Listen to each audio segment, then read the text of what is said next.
Yes! Because I've been screaming. Yes, sir. You can Right? Wait. Come, this babe, you have hammer though. Is that an iPhone X? Give me that phone, let me see. Give me that phone. I said I want to see that phone. It's not. From the back, it looks like an iPhone X. And from the front too. From the front too, it looks like an iPhone X. It's just that it's not made by Apple. This one is made by Pierre.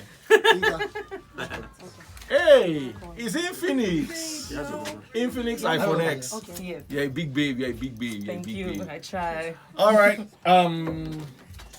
Let's take a picture.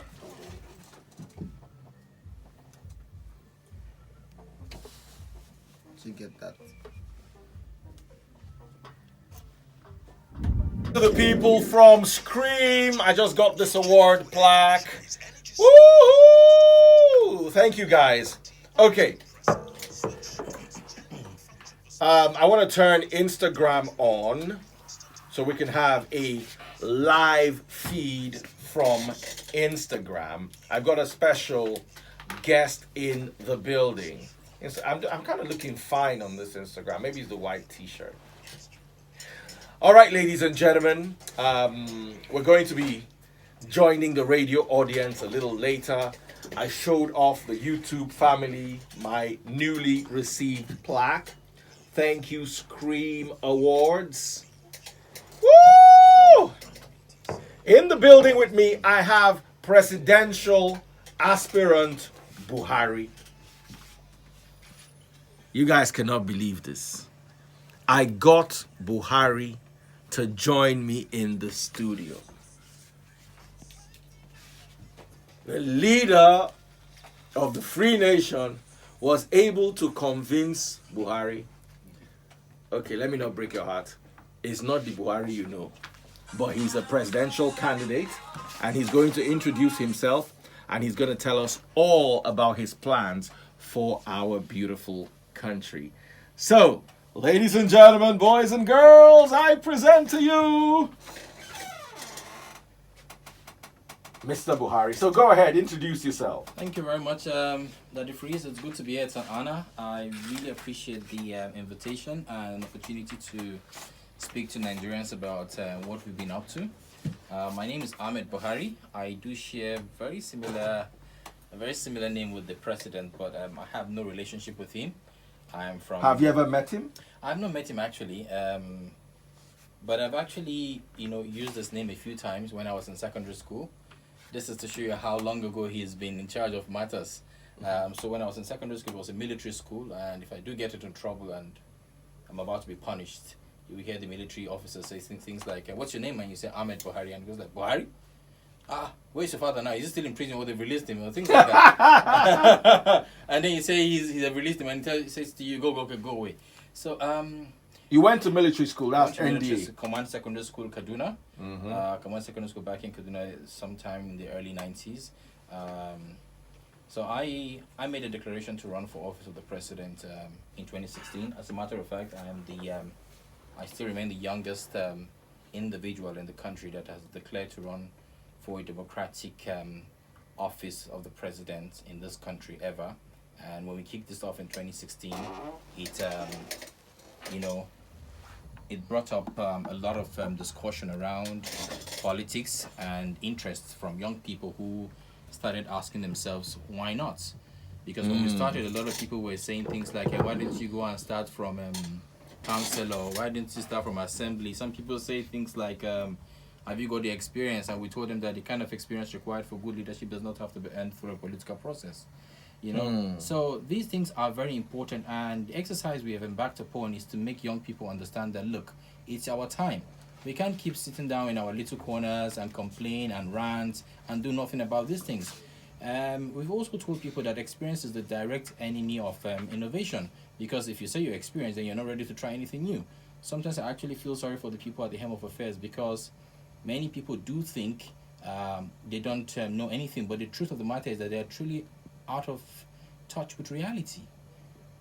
Today I saw in the papers the Minister of Information stating very clearly that they spend about 3.5 million naira monthly to feed El Zakzaki in captivity. And I am thinking, who do you feed with 3.5 million naira a month? So it is possible. Even if he was eating taste buds, breakfast, lunch, and dinner. I mean, even if you're doing a buffet or in Sheraton, it's like 8,000 naira. If you multiply that by 3 meals, that's about 24,000 naira. Multiplied by 30 days, it's still under 800,000 naira. What are you really feeding this guy? Do we really need to lock him up to feed him that much? Well, these are the kinds of people, and we need to really let our other young people understand that, look, we've been fooled, we've been captured. Talking about El Zakzaki, what is your genuine opinion on him? Honestly, I think Nigeria is a free country when it comes to our freedom to They've practice. labeled him a terrorist. Do you see him as a terrorist? Well, he is not a terrorist, yeah? So what is going on? But he's been labeled as such. It happens in a lot of governments. You know, like I was having this quite quiet chat with you before we got on air. I told you very well that at some time Mandela was labeled a terrorist, and even while he was president, he was still on the terrorist list and things like that. The moment you go in opposition with whatever the flow is, everybody gets upset with you.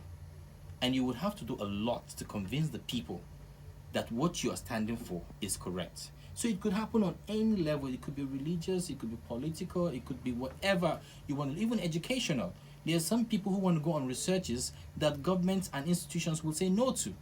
And because they insist, they're being labeled terrorists. So these things keep happening. But in the case of Zakzaki, one of the important things I want us to understand is this man is practicing a slightly different Islamic Understanding. He understands his Islam from a different perspective.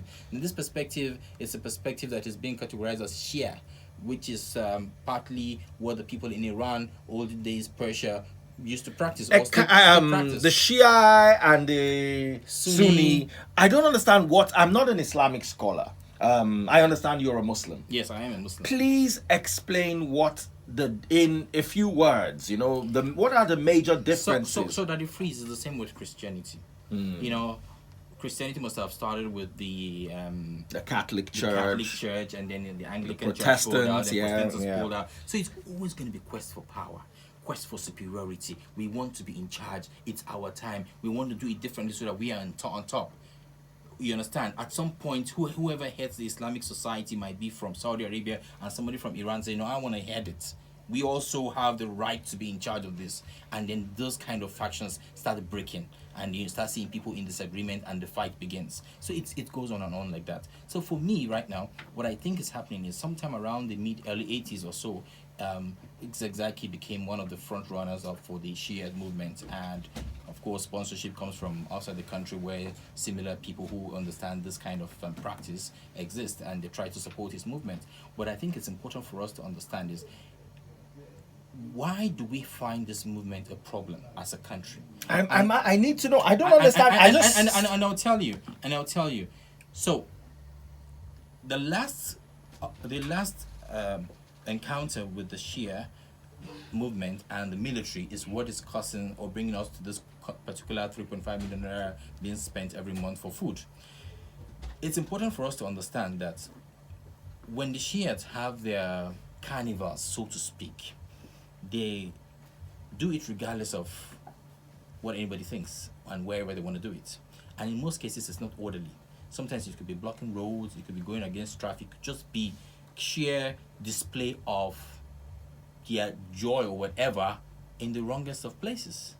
So, as a government that has laws, all you need to do is read these laws to whatever religious faction exists in this country.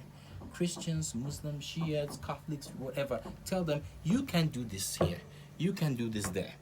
And when they fail to observe the instructions you've given to them, you can go ahead and use the law to get them punished for whatever offenses they must have carried out. Yeah. So if you separate government, or the fact that the president is not from the same sect with this guy, remove it from the equation. Don't even put yourself as the president. Just allow the law take its course. Don't be the one in the center. How long has he been in prison? Well, now it's going to the 2.5 years now from the time they had the altercation with the chief of army staff, while the chief of army staff was actually traveling through Zaria, and these guys were having their movements. They were celebrating some sort of carnival, and they had blocked the roads. And I think before then, some of their boys were in trouble with the military or with the police. So whatever the case is, I hear they killed 7 of his sons. a lot of people were killed.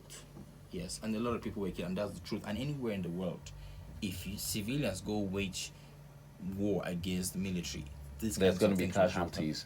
It's natural. So what I think we should do is, I do not want people from different religions to say, oh, fantastic, Muslim or Muslim fighting. You see, we get carried away when these things come up, because now you're thinking Muslim fighting, but when this fire starts, you only know where it's going to start. You don't know where it's going to end. Yeah. So when you see them walk on foot from Zaria into Abuja to destroy things, the people that might die might be very well those people who thought they were laughing. Yeah. So these things are very important for us to separate our emotions, our sentiments, and just focus on how we can get this peaceful system working. As a presidential aspirant, do you think that Nigeria has a problem with abuse of religion across both sides, Christianity and Islam? So when you look at this Nigerian situation and you say, okay, fine, let me see what the laws say, let me see what we're talking about when it comes to how we position different things, whether it be on religious level, whether it be on governance, whether it be on politics.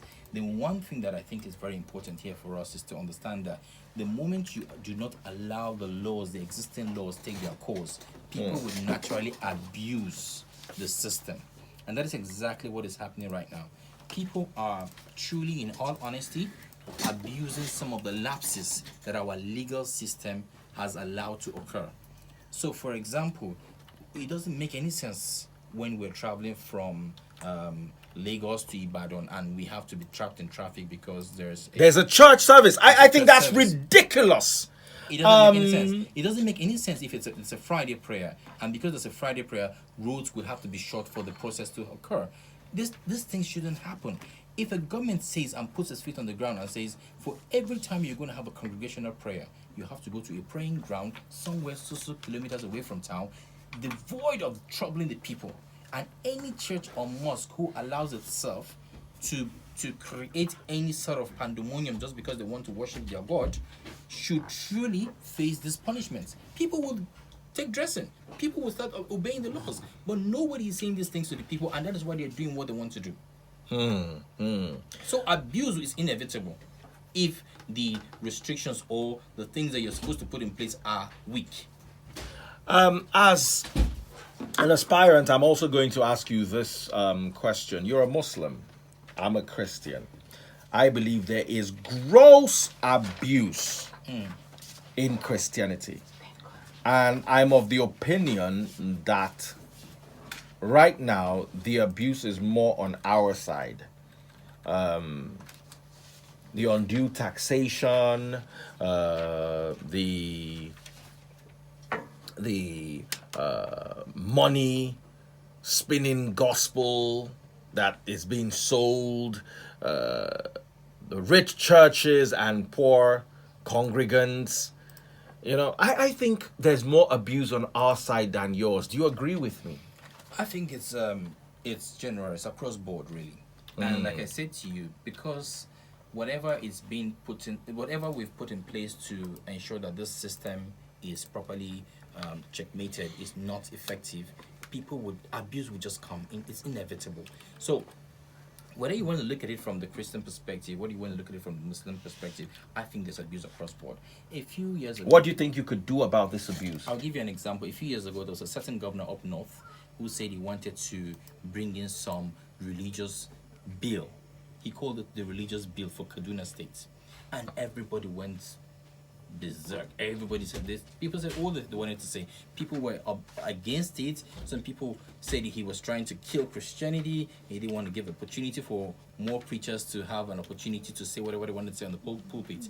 But for me, he was doing this because we have unregistered places of worship in this country.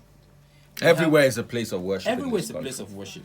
And anybody who gets the opportunity to be on the pulpit will say things that will be driven by his emotions, by his sentiments, sometimes driven by passion, and in most cases, in a volatile country like Nigeria, we keep saying things that could actually create the worst of Case scenario. scenarios. And we still do these things. I've heard preachers who say, if you see any Fulani man come near my church, kill him. I mean, I have that on video. I actually have what you just said. I have on video. These things don't work. But if you There's go, some bald-headed man. where you go to some mosque as well in the north, and you hear some Are you clerics serious? say things like that. Clearly telling the people that they think they should, attack when they see. So I want us to understand that except we have this sort of laws that, protects the citizenry, we're going to keep having people who are unfortunate individuals get on the pulpit and say things they want to say. So, for example, if you hear a Muslim cleric saying things that you even know do not exist in the Quran, and you're trying to say, excuse me, cleric, I think that thing you're saying, somebody in the mosque could actually tell you to shut up. So I want us to understand that except we put some sort of control, and that's why this religious bill is important, it makes everybody who gets an opportunity to be on the pulpit do those things in a way that you can maintain sanity and orderliness in the society. If we don't have those things, then we're not talking about putting together the kind of people we want to put together. We're not talking about having the kind of country that we want to have. And these things are very important. Now, you told me you visited Paul Kagame in Rwanda. Yes, we were invited by Paul Kagame 2 months ago to come over to Rwanda. How many of you went there? I went with my team. We're about 10 of us from my team that went to Kigali. He hosted us.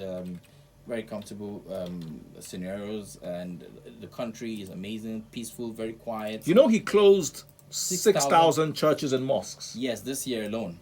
But he closed more churches than mosques, because between you and I, if it comes to the ones flouting the rules, yes, I know it's on both sides, but I know my people can be very excessive. What do you think about that move? Is it something you think you see yourself doing if you... So why nobody is fighting Kagame today is because Kagame didn't make it about himself. He made it about the law. So the laws of Rwanda were the things that actually played a role in the closure of those centers. And some of those centers were closed because some of them didn't have proper sound systems that could actually restrict the kind of noise that emanates from those religious houses. Some of them would actually have services that were not in areas that were not strategically positioned in the city that would cause traffic. Some of them were them not having the right kind of religious leader heading them, and the problem is I've said some things that would incite hate and tensions that he didn't think, or the country didn't think was right, and then made sure those places were shut down. And so even those 6,000 churches and mosques were shut down, nobody said nothing. People just went on and moved to the next church that was available. So it's not about the church now, it's about the message. And if the message is the same, why the heck do we have to even have so many in the first place? Talking about Christianity, there's a church at VGC, a building at VGC that houses 5 churches. How do you have one building housing 5 churches? Do you have any building that houses 5 mosques in Nigeria? You can have a building that has 5 mosques, but what you can have is a street that has so many mosques. So everybody completes his house and wants to make God very happy, and decides Builds a house for God. and builds a house for God in front of the house. Originally, Islam is a religion that promotes the congregational prayers. Yes, So it's expected yes. that when this prayer is called, people are supposed to come out and come to the congregation. But you see, the abuse comes into place if there's nobody saying we don't want to have loudspeakers in front of every house calling for prayer, because at the end of the day, when you expect that a street will produce at least 40 to 80 congregation people to come for the congregational prayer, you're now seeing a mosque just having 1 person, 2 people, because every other house has got a mosque. So these things are, we will have to revisit them, we'll have to look at them, and like I keep saying, one of the biggest problems we have is some people in the southern part of this country think the problem is the north. Many people in the northern part of this country think the problem is the south. And so I've come to the conclusion that hate is not the first. I like this guy. Hate is not the first enemy of love. What's the first enemy of love? Fear, because fear destroys our ability to trust. Hate is not the first enemy of love. It's actually fear, because it destroys our ability to trust. And so we're not talking to each other. We don't know who we are. We don't realize that we're going through the same problems. The system has sort of helped shut our ability to communicate with each other, to understand that we're going through the same problems. Because the moment we realize that we're in the same problem together, we're taking them down.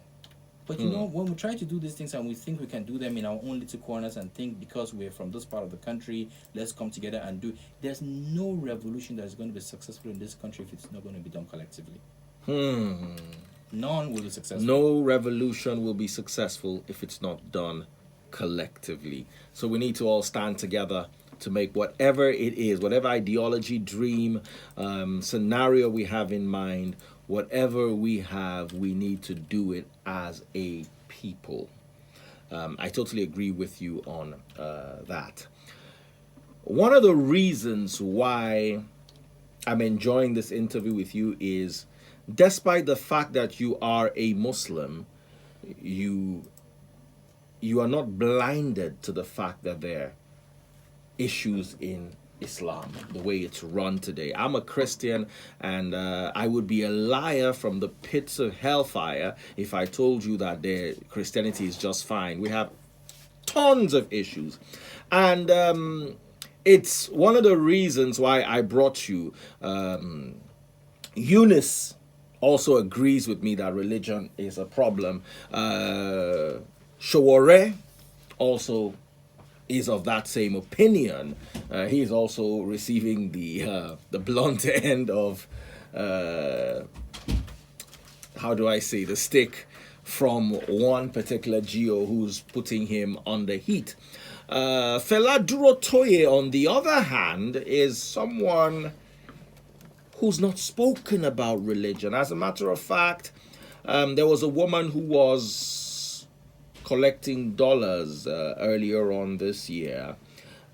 We have videos of that lady collecting dollars for ridiculous things, and some lady filed a petition against her in the UK. They didn't want her to come to the UK anymore, and they filed a counter petition to allow her to come to the UK. And one of the supporters of this woman was Fela Durotoye's wife. And I'm like, your husband is running for political office. Even if this woman is your sister, auntie, you love her so much, don't you think it could put, because I started seeing him from a different light. There is a legit problem. This woman is asking for seeds of $1,000 in the World Poverty Capital. She's asking for 1 million naira seeds, which, as far as I'm concerned, are illegal in Christianity. If he couldn't talk about that, if he couldn't raise an issue, or at least stay silent in that, from my own point of view, I felt that that wasn't right. What do you think? Well, personally, when it comes to religion, Have you met Fela one-on-one? Of course, I met Fela one-on-one. A nice guy, really passionate about the things that he believes in. But you see, what's most important here for us to also understand is when it comes to issues of religion, the religions themselves do not really have the problem. Yeah, you're right. You're right. It is the people. It's the people. It is the people, and the people allow those excesses occur because in most cases the system allows it happen. Now I explain to you how a system could actually create this mess for us. A country like Nigeria will always try to shy away from talking about these issues because they feel, or either the president is from one religion or from the other religion, because we have two major religions. But each time I go into a function, for example, and I'm being asked to stand up and have a Christian prayer, and at the end a Muslim prayer, and I'm saying, what about my Kanka brothers? What about my traditionalist brothers? What about some other brothers that I have here who would rather not want to believe in any of these things? And you now look at the... So are you one of the people who believes that they shouldn't have opening prayer in a public... When we started the movement in 2016, like I said to you, we started with the Reformation movement because we knew very well that we needed to spread our tentacles across the country. And one of the things that we stood for in the beginning was to say, we are not going to have any religious prayers at any of our gatherings.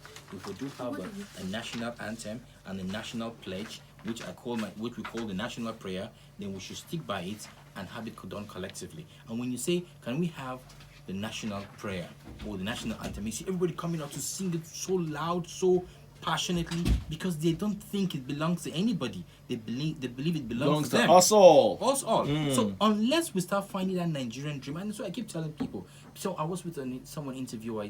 She said to me, "So how do you want to find this united country? Because if you ask me, Ahmed, what plans do you have for this country? What do you think we can possibly put together to make Nigeria work?" I always tell you the truth. We just need a united country. Only united people can become a progressive. Do you people. think if we de-emphasize our religious differences, we can have a united front? That is the only way out. But in trying to achieve this as well, we cannot say we're going to throw away religions completely.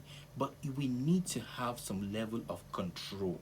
That control measures will only happen if we do not make it a front burner for all our activities. So you can have churches and have mosques, but then you have laws that control them.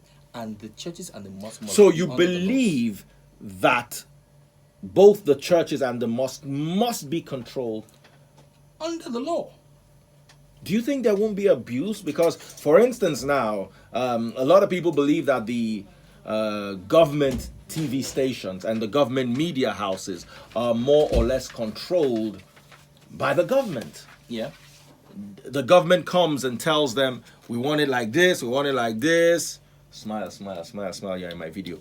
They want it like this and they want it like this. And at the end of the day, we remember what happened during the rule of the late General Sani Abacha. We all turn on the TV station and they all tell us how beautiful Nigeria is. And you look around and you don't see that beauty. Do you think that if the government had control over religion, do you think it could be counterproductive, or you think it's actually a solution? You see, now the big problem here is when we talk about the law, we're not talking about the government. The government is under the law. You know, we get The government, no, you got it wrong. The government should be under the law. Thank you very much. I don't think the government is under the law right now. Exactly. But it should be under the law. I'm totally in support of that. So that is why we think, or that is why this abuse occurs. Unless we're able to address these things from that angle, from the mental angle, it's not going to work. We're not going to have these people move together. So, you know, people have said, okay, how is it going to happen? How do you want to? I said, we have to talk some more with each other.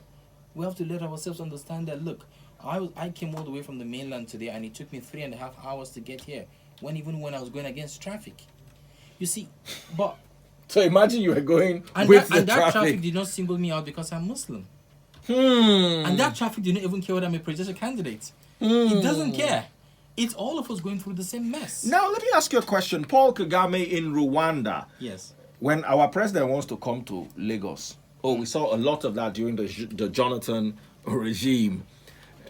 Once Jonathan or his wife want to come to Lagos, we have traffic for hours, roads we cannot use. Does Kagame in Rwanda have a more fluid movement around the country, or is the same thing? So when we saw met Kagame, he introduced us to by the next day he made us meet with some of his key ministers, education, tourism, and ICT.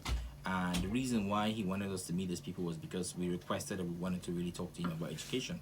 And then in the course of having this conversation, the Minister of Education actually introduced us to some of the senior staff within the ministry who was taking us around the city and letting us know how to run the civil service. As I speak with you, the civil service in Rwanda does not have permanent staff. Every single person working in the civil service in Rwanda is working on a contract that is renewable every year.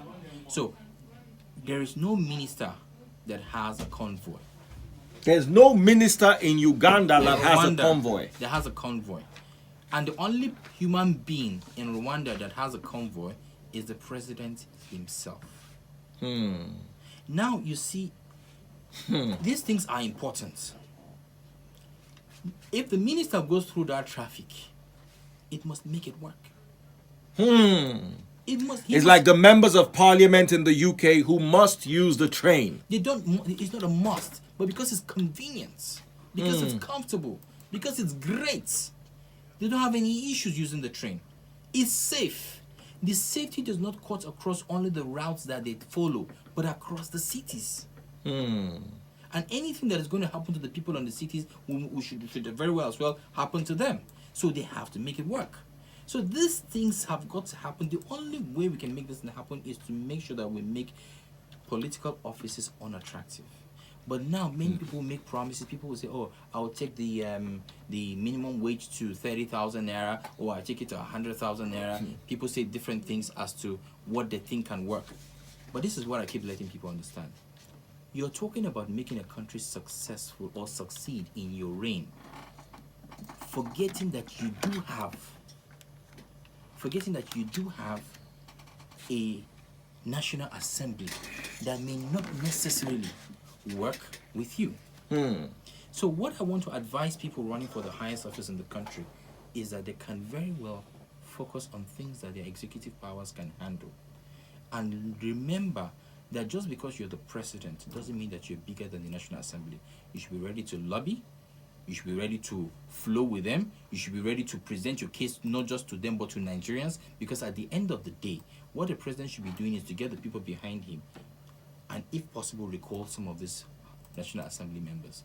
These things are important. My people love you already. I don't think, after Shawore, I don't think I've had anyone that they have such love for. Somebody said, how can we have people like this and some beep beep still wants to vote for Buhari and Atiku? Wow. What's this guy's name? His name is Ahmed Buhari. And I want to introduce him to the radio audience. You guys have been selfish. You've been listening to him alone on Instagram and on YouTube. So let me introduce him to the radio audience.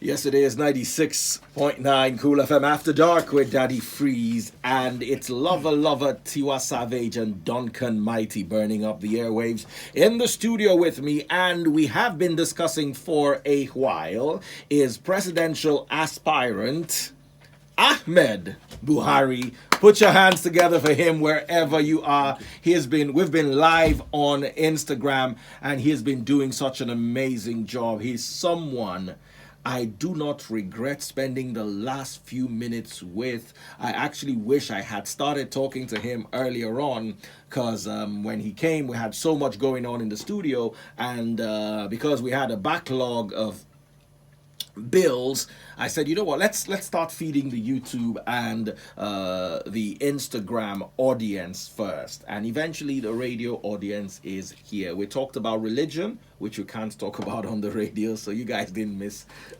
too much. He also talked about his experience in Rwanda with the president, and he said, and I quote, he's right here, he can squeeze my neck if I'm lying.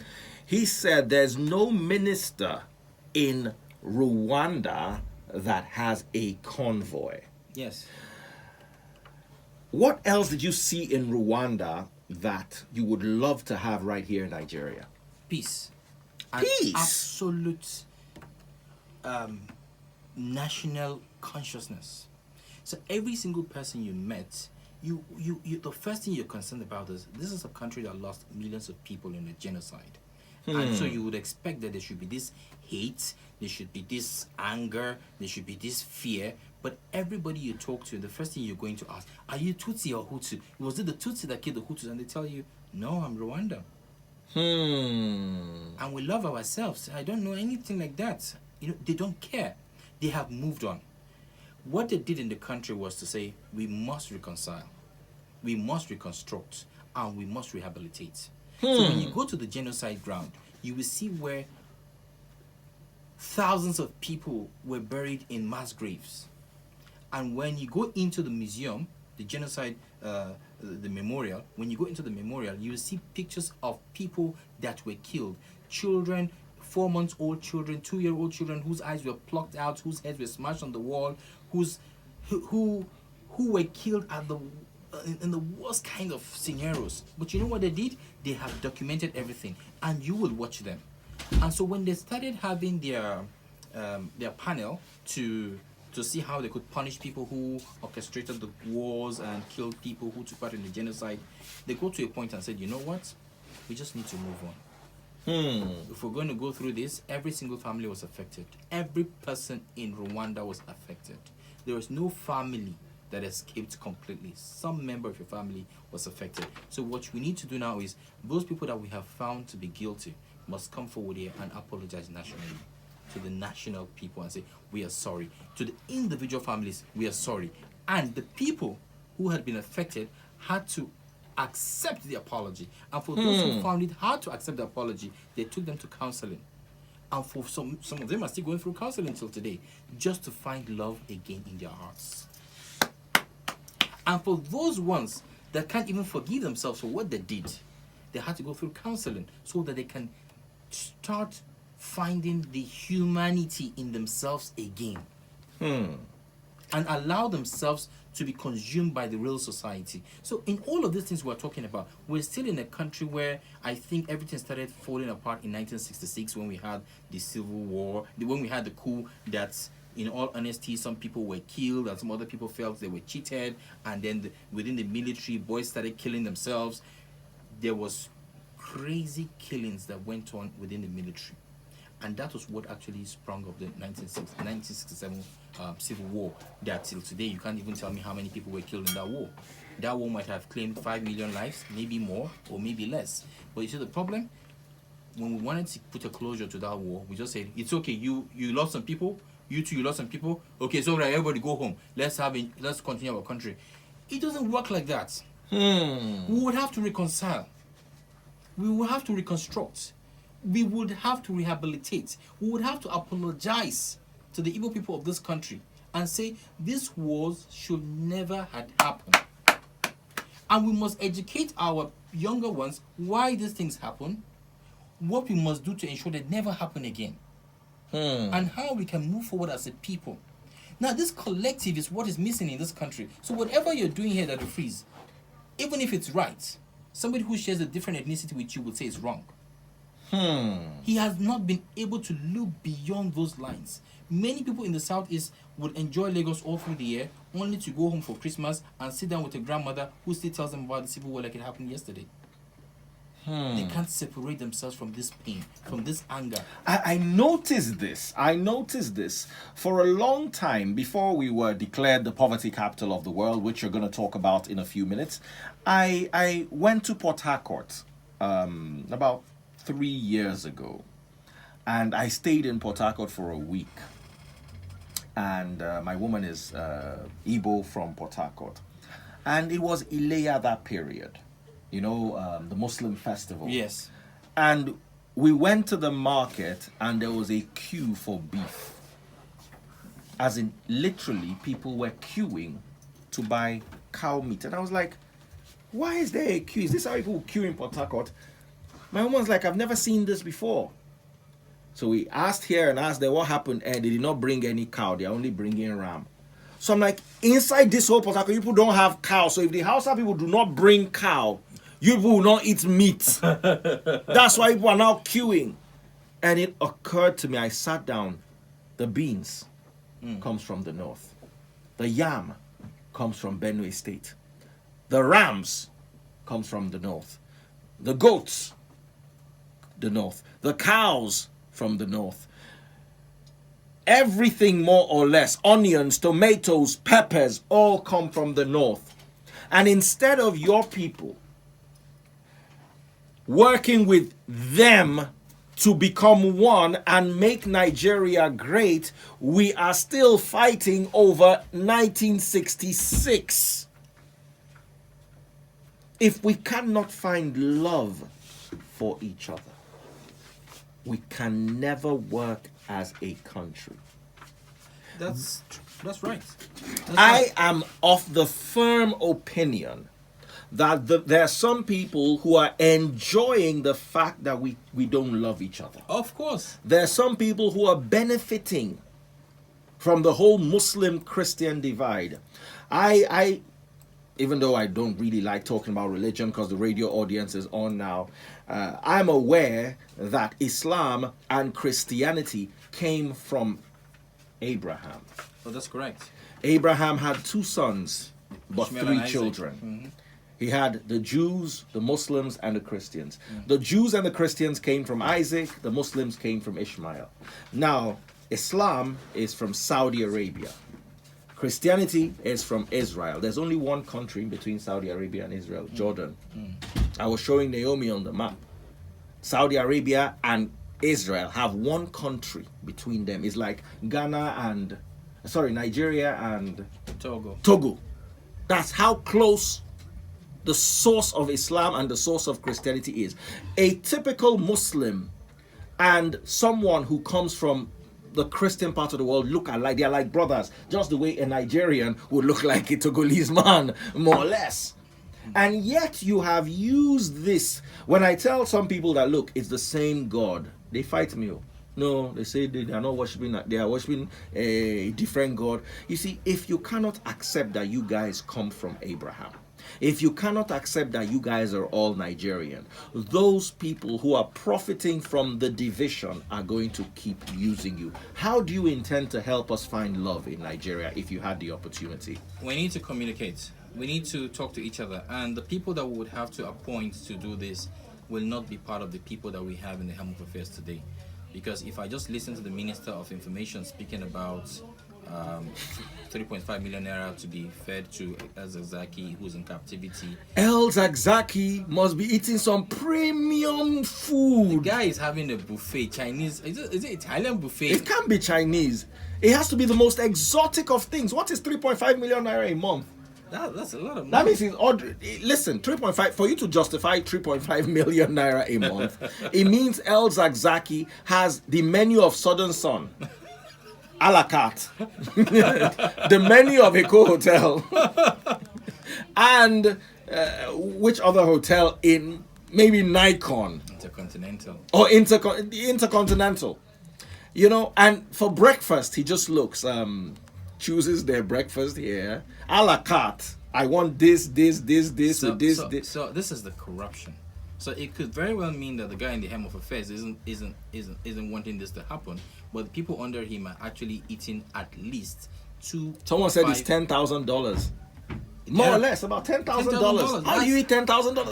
That's a prince. That's a prince. But here, look at it, Dr. Fridge. You asked me a question. How do I think we can unite these people? After being honest with ourselves, then we can start. And honesty will come from our open conversations on how I have a problem and how you would agree that you have a problem. How I must agree that I'm not superior to you, how you must agree that you're not inferior to me, and how we can work together to see how this country can succeed. And so our focus should be on a united country, on a progressive country that can give us prosperity. But what is most important here, where everything is missing, is we've not been able to have a government that will be able to point out and see how we can leverage on our comparative economic advantages. Those comparative economic advantages. There are people listening to us right now who might not understand what that is. Can you throw some light on it? I will explain to you. So, you're talking about a country like Nigeria that is so blessed, that has so many good people, so many hardworking people, whether it's natural resources you want to look at, whether it's innovative people that you want to look at. I'll give you a good example with what goes on in Ariaria Market. I've been to Ariaria Market a few times, and when you go to Ariaria Market in Abia State, you will see clusters of people who make leather shoes, bags, and belts in their thousands, and there are more than 5 clusters in Aba. And these people are dedicated to making leather shoes and bags and belts. And I started asking them questions. Where do you get your raw material from? Where do you get your leather from? And they tell you things like, we get our leather from Turkey, we import it from Congo. And you're thinking, in Sharada, in Kano, you will find in Kano where people who have been beating leather for the last half a century are still there beating leather. And they still sell this leather, unfortunately, to companies like Louis Vuitton for $3 for a 3 meter by 3 meter piece of leather. So Nigerian leather is being sold to Louis Vuitton. You can Google it and see Louis Vuitton saying that Kano State is the second largest supplier of leather. Whoa! But guess what? They're paying the lowest value for this leather. Why? Because we don't process our produce before we export. And this is a killer to our growth. Each time our government is excited about exporting things like yam, tubers of yam, I find it shameful because you're not just exporting jobs, but you're exporting this produce at the lowest value. So when you found that you have people who are so industrious in places like Aba, and you have some of them in Kano who can give us the leather, and the two governors of this state, Abia State and Kano State, cannot find themselves and say, we're going to see how our people can work together. We're going to put together nicely designed houses where we can train our people on the most recent fashion styles to make the best shoes, bags, and belts, so that whatever we make collectively from this, we can share with the two states. The next time the Igbos are going to Kano to pick up leather, they will see churches built for them. That is exactly what we need to do to move forward together. The people need to understand that we can get something from you. I can get some. You talked about how most of the food produce comes from the north. And the people you say you hate so much are the people bringing these things down to you. All you need to do is understand how you can have businesses with them. I'll give you another example. You see this cattle whole thing. Yeah. My story is very attached to this particular cattle situation because I lost my father when I was just 14. It was a terrible road accident, and it was caused because there was a lot of cattle crossing the road. Wow. The guy swerved his car, smashed into a rock. We lost my father. My mom was just 32. And she had 6 children. I was the first. So this is to tell you that at that point in time, she hadn't gone to school before marriage. And she was now left to raise 6 children all by herself. But now, these problems are real. But people think it's just about the economics. We also cannot forget that the main reason why this cattle move on the roads is because of 2 things. The first thing is, these herders are looking for food. As the seasons change, the length or the height of the grass changes. It's high today because it's high rain, it goes low tomorrow, and you need to move your cattle so that they can feed. And trying to do this, they move down south. The second reason why they move down south is because they find water and the markets. As I speak to you, there's more consumption of cattle than in the southern part of the country than in the northern part of the country. There are more parties, there are more burials, there are more occasions, so they come here to sell. And while this is happening, we find a lot of people here now making us fear each other like it just started happening 2 days ago. But the main reason why the cattle herders will move from south or from north to south is because there's an ECOWAS treaty that is over 60 years old that allows them to follow some pathways. And these pathways that they follow are pathways that allows them go down south for the purpose of economics. Now, you see, this whole thing can be resolved. In the last 10 years, I hope you're with me, Dr. Freeze. 100%. I'm reading the comments. In the last 10 years, we started having different governments coming on board saying, it's about time we move to agriculture. We have to diversify. And as I speak with you now, you have 2 or 3 of your friends who will tell you, I have a small farm. Oh, yes. Yes. The reason why I have a small farm is happening now is because a lot of us are now trying to venture into agriculture. But in trying to venture into agriculture, we are now extending our farmlands over those sort of areas that naturally would have been for the passageway of this cattle. Now, the cattle comes, he sees a farmland. Even if the cattle does not have anybody controlling him, he knows where to follow. That's how smart these animals are. They follow a pathway once, they remember it the next time. So he comes and he sees a farmland, and the herders are there to say, where do we follow? Let's charge through. And they charge through people's investments. Whether it's one ridge you put on the ground, it's money.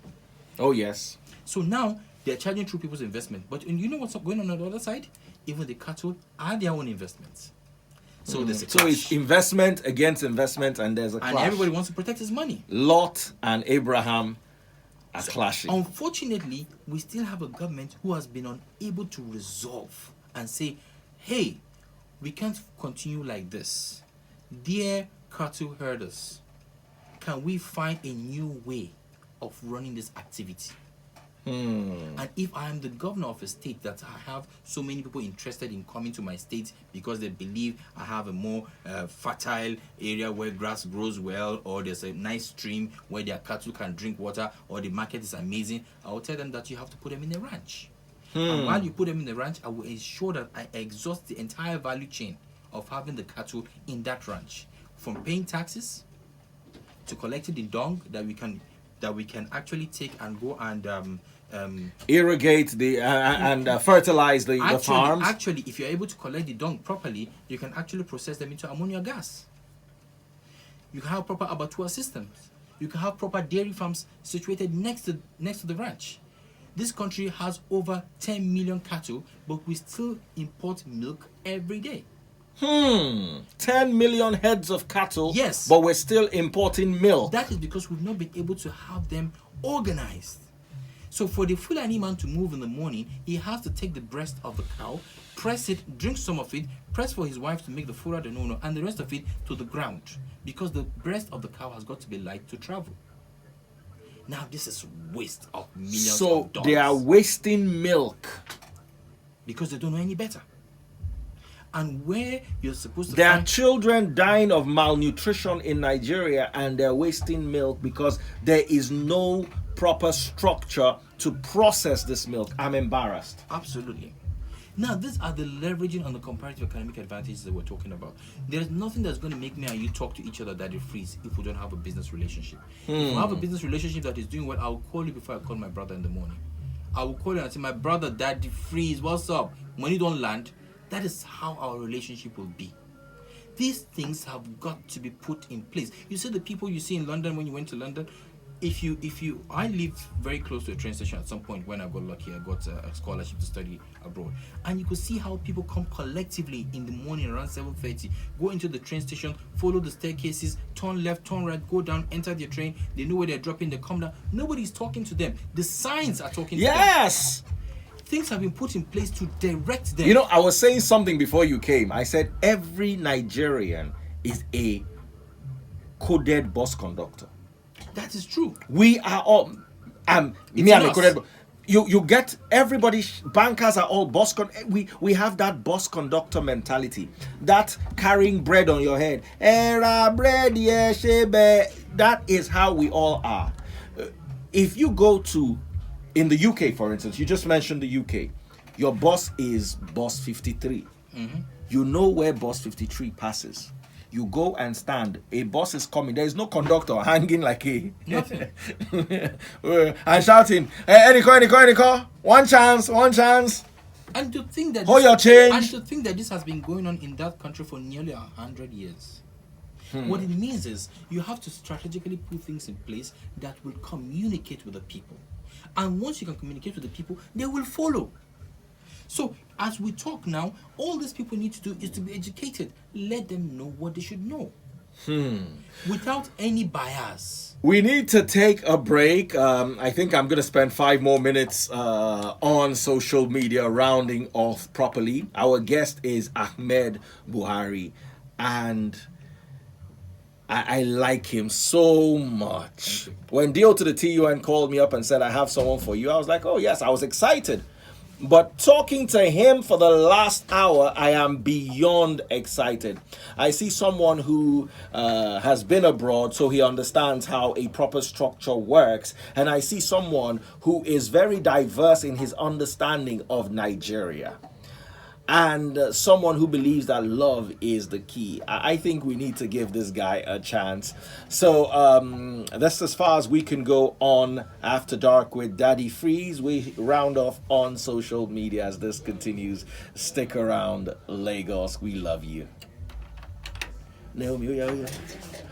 Okay, so let's round off by taking questions from... Turn down that thing, please, my love. Okay, let's round off by taking questions on Instagram. We're not live on YouTube, but we're recording for YouTube. Hayere says you should work with Showore. What do you think? What do you think? Is that a question for me? Yes. Okay, yeah, I'm ready to work with anybody that is going to understand the real problems in Nigeria. So there are certain things that some of the other aspirants have mentioned that I want them to understand, that in trying to successfully run a country, you must separate activism from governance, governance from politics, politics from intellectualism. All these things run in their own realms. What did you study in the university? I studied geology. I studied geographic information systems and spatial analysis for my master's, and I studied international trade and marketing at the Manchester University in UK. So and then after that, I started working. Well, you read buku. Oh yes. And I wasn't exactly happy all the time, because I think I was being pressured by society to flow through what society believes is the right to follow through what society believes is the right path for any young person that was growing up in the 90s. But I got to a point, and that was why I went back to school to study international trade and marketing, because I needed to broaden my horizon. I needed to understand more on business. I needed to understand people better. And for me, many people keep asking, "Oh, you're so young. Do you understand foreign policy?" And I keep telling them, I said, "Look, Nigeria is done making friends. We just need business partners. If we cannot be with countries that are going to help progress us economically and protect us where we need to be protected, then we don't have any business being friends with everybody." You know, that's the distraction, and that's the mentality most of the people at the Helm of Affairs actually have currently. So working with Showeri is fantastic. I've met the guy a few times. We've been at different meetings, and what I want us to understand is, you see, I mentioned something about collectivism, which has to do with understanding that there are different people in this country. And that is why I sometimes look at the current situation in Lagos and think maybe this governor of Lagos is probably not getting it right, or probably got it wrong, simply because he didn't quite ask the people what they wanted. An average Lagosian is not interested in statues. An average Lagosian is not interested in some nice artwork at different strategic places in the country. What we really need is to have easy flow of traffic. Oh yes. And security. Yes. Security. And a clean city. That is all that we stand for. And while you're doing this, it takes out the area boys from the streets, because they're going to be busy trying to put those things in place. That was missing. The model of Fashola Left will have probably been followed, and probably won't have all this kind of mess around Lagos. So what I think is missing here is, when you see a people, do not think you know what they want. You see, when the man met with Jesus Christ, the blind man, you remember him, the story in the Bible? Mm-hmm. Blind Bartimaeus. Blind Bartimaeus wanted to talk to Jesus Christ, and everybody kept saying, Shut up. shut up, because they felt he wanted to ask for 5 naira. Yeah. Or maybe a loaf of bread, or something, just to go away. But he insisted, and when Jesus Christ stopped and said, "No, let him speak," and then he asked for one thing that nobody thought he was ever going to ask for: his sight. And God gave him his sight. What does this mean? It means that at every turn, you must pause, talk to the people, find out what exactly they want. Don't think you know what they want. You do not have a clue. You do not have a clue. So I have seen some of these campaigns. Like I said earlier before when we started this, I said I'm the first young person in the build-up of 2019 general election that came out openly to say, I'm going to run for president. I met Showeri before he declared. I went to Sahara Reporter's studio. I had an interview. I told him, boss, look, this is what we're about to start doing. 2 months later, he made an open declaration that he was also going to run for office of the president. So I think in reality, he should be working with me. Whatever the case is, I'm ready to work with anybody. For me, it's about moving the country forward. For me, it's about understanding that we are all in this together. And as long as it's because there's no finish line. People keep saying, what is this exactly that you're looking for to be a president? And I say, no. You see, in this life struggle, there's no finish line per se. There is no end points. It's progress one step at a time. So when we're trying to say we want to take control of this country, we must make the people at the helm of affairs understand they were not coming into office to kill them. We're not coming into office to lock them up. Some of them have made mistakes. But it's also very important to understand that those mistakes happened because nobody was challenging the system. Now we're here. We're supposed to make them understand that, look, we have the capacity to run this country in peace, in love, in prosperity. And in trying to achieve all of that, the young, the old, the bad, the good, the ugly would have to work with us on this table. We can't have a perfect society. We can't have all saints. There's nowhere, even God even created the devil and still allowed him with some powers. You can't have all saints on the table. Your job, your responsibility is to ensure that there are more good people than bad people. Oton. Oton, you speak Yoruba? You speak Yoruba? I just found it. All right, Irene is asking, you sound very knowledgeable. What is your plan to unite the ethnic groups? So Irene, thank you for joining us. I wish you heard us from the beginning. I did speak about a few things, and you see, the missing element in all of this discussion is that we've not really had leadership that will look beyond ethnicity, religion, political party ideological affiliations, gender, even social status. We will have to have people who would be prepared to say, you know what, damn all these things. Let's just have a people that function. So when you people sit down and say, I hate this current administration or this current president or that president because all the people in his cabinet are from a particular ethnicity, I think it's one of the lamest things that Nigerians focus on. Our concern should be, are these people performing? If Are they competent? Not, are they competent? If they are not, then that will be the basis of our rejection. So because as I sit down here, anybody that will give Nigeria success, I am ready to work with him, regardless of where he's from. And these are the things that we'll have to separate our minds from. So when we sit down and think in our heads that the problem is that person, we may be forgetting that we are actually the problem at that time. So this country can work.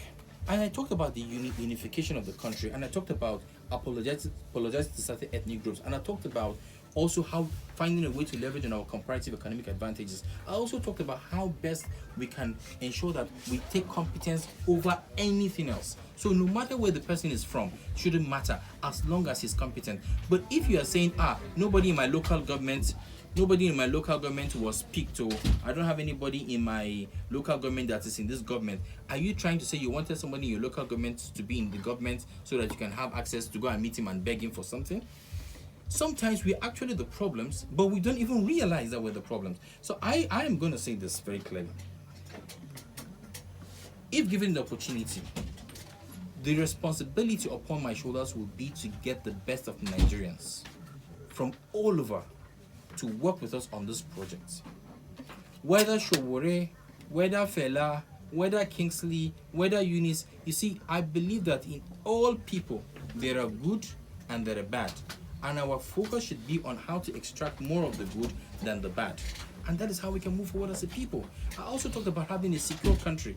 And you see the security problem that we keep talking about. Initially, it used to be a northeastern problem, they called it. We've seen it move from the northeast. It got to Taraba, it entered Jos, it entered Benue, it touched Zamfara, it came down to the southeast, it went down to Edo State. Who knows? I remember when this thing started, a few people say, oh, Nadia Wahala be that. It don't turn everybody wahala now. It's on everybody's wahala. How many times have you seen the governor of a state that is peaceful stretching out his hands to say, dear governor of Benue State, I have a nice security consultant here. Do you want me to allow him work with you to see how we can curb this problem? Not just necessarily because he wants to see peace in Benue, because he should fear that havoc happening in Benue might come down to him wherever he is.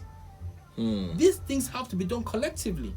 We're not working together as a people. We find ourselves in a geographic region. Yes, it's strange, and I know that the colonialists did it because they wanted to milk us together and enjoy it better. But if that is the reason, then we should leverage on it and allow it to continue for the benefit of our people. The other thing that we want to have is a decentralized country. Nigeria cannot work like this with the way how institutions have been, stationed, and seeing how the educational sector is being run by the federal government, the security police is being run by the federal government, the health sector is being run by the federal government. Everything is being run by the center. The center is holding too much and everything is falling apart. Except you break down these things, it will not work.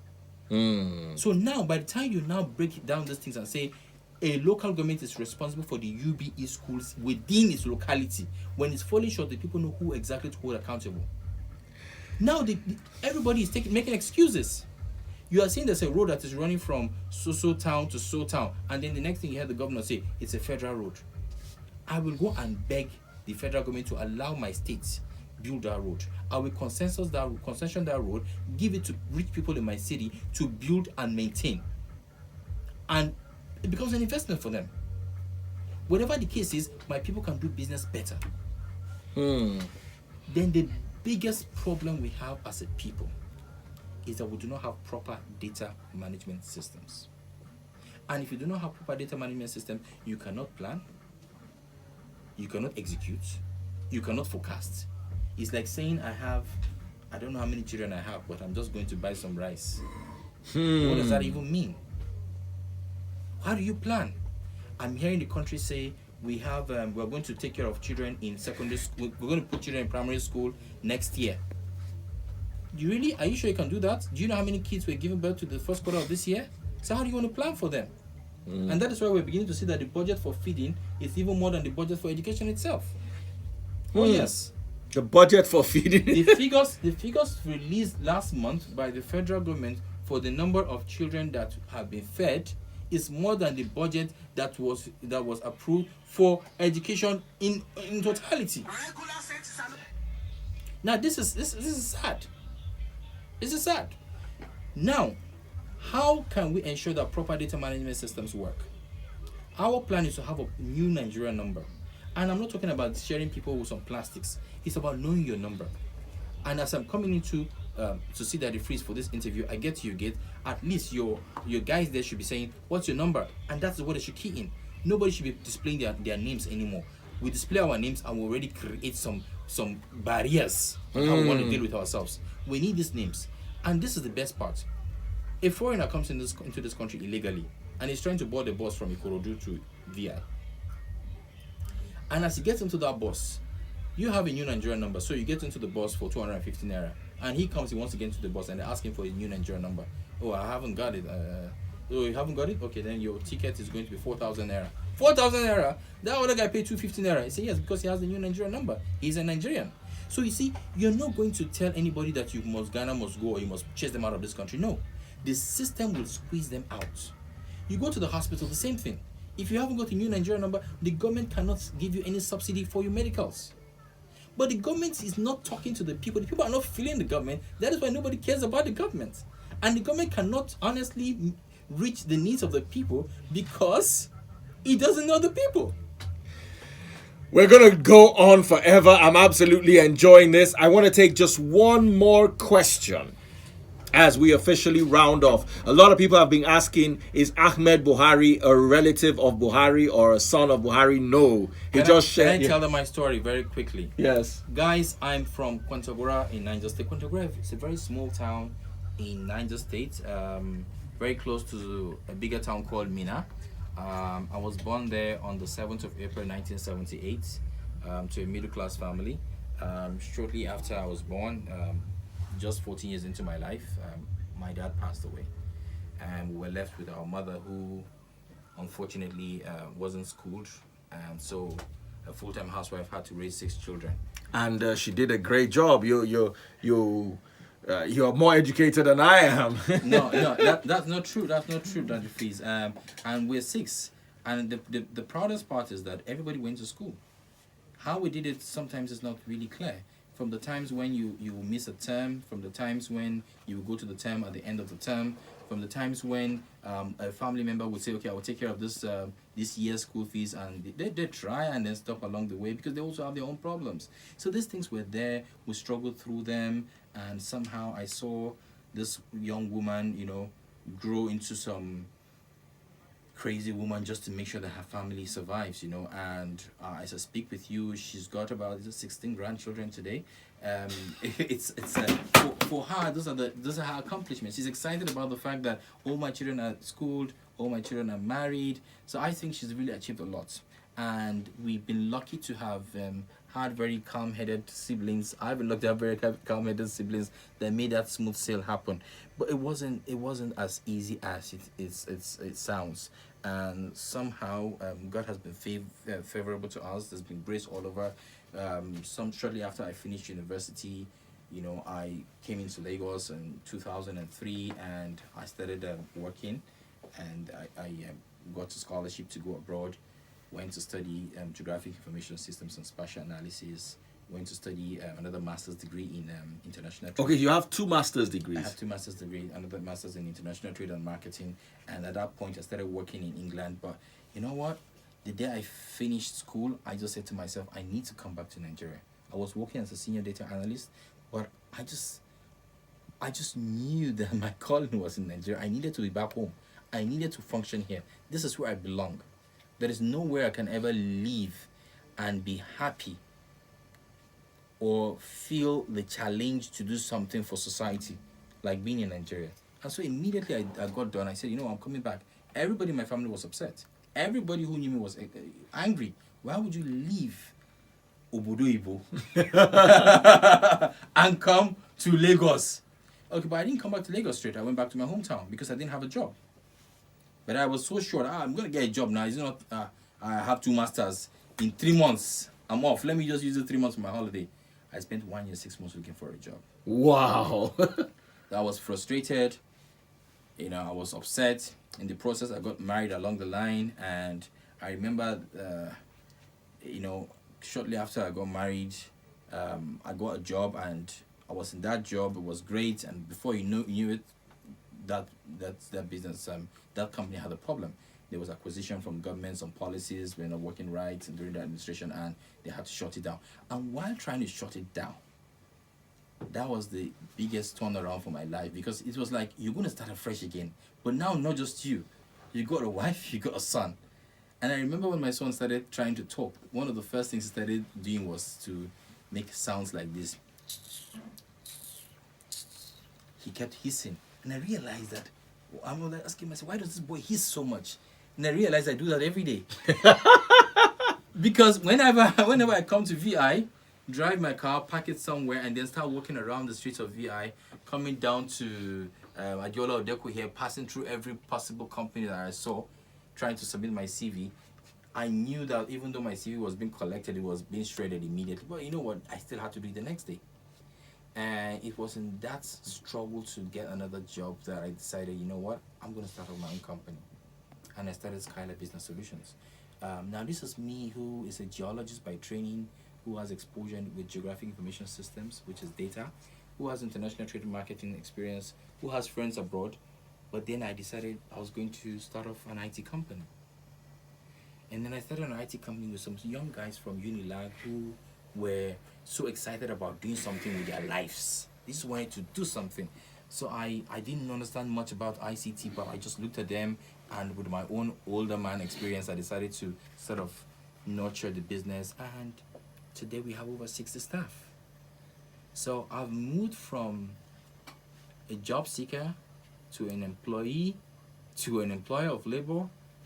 And today I decided, I think I'm still not all right where I want.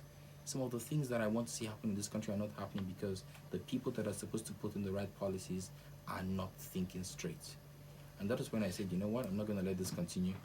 I'm going to defy all odds. I'm going to push myself in the center, and I'm going to run for office of the president. People say he's crazy, he's lost his mind, it can't happen in Nigeria, they're going to kill him.